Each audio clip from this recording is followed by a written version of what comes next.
One example of this is just the lack of coverage with uh, missing Black individuals.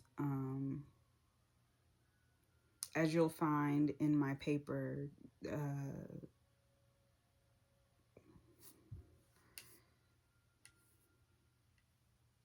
um, Blacks make up 40% of missing person cases, and we only represent, or Black individuals only represent 14.4% of the population. Um, I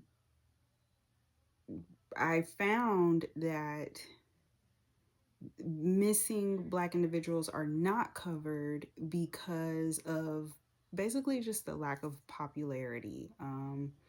Certain news stations, news outlets, stuff like that, they don't find it popular with their audience. They found that, uh, basically white individuals, missing white individuals, garner or attract more views or attention. Um, and so, yeah, it basically results in missing Black cases, just kind of going unsolved, not really being investigated by the police, just like a lack of, like resources and effort. Right. And so a lot of these cases, they just kind of go unsolved over time. So that's one, or media bias by story. And then the second media bias is media bias by photo. Um, so an example of this is like, reading a story, um, that talks about,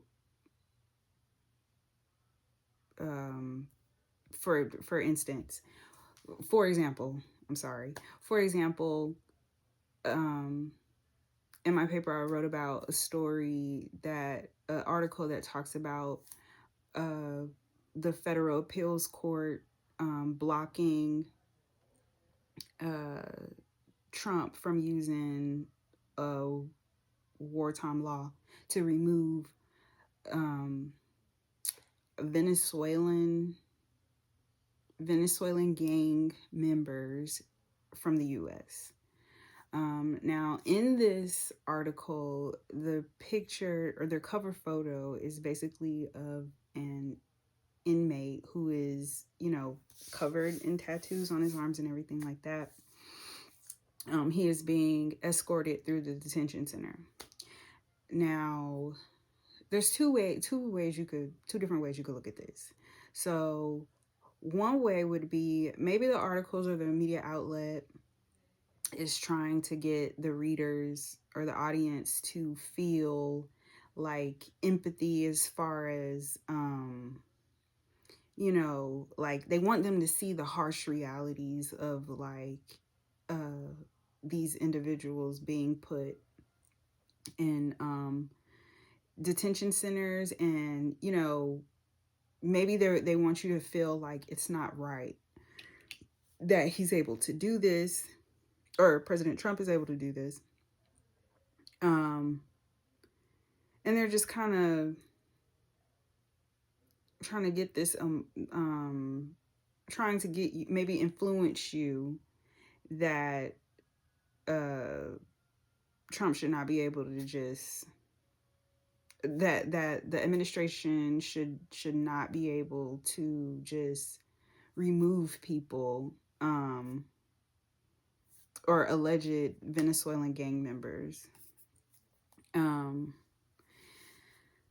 Another perspective or another way of looking at this is basically, it could influence the readers or audience with a like by negativity, meaning that like it could give an influence, not an influence, but it could just give the notion that like any person of Latin descent you know, or anyone from Venezuela is a Venezuelan gang member, or everyone who has a certain look with tattoos is a gang member. And basically just kind of casting a negative light on that particular culture or group of individuals. Um, so yeah, this is called, good or bad, this is called media bias by photo.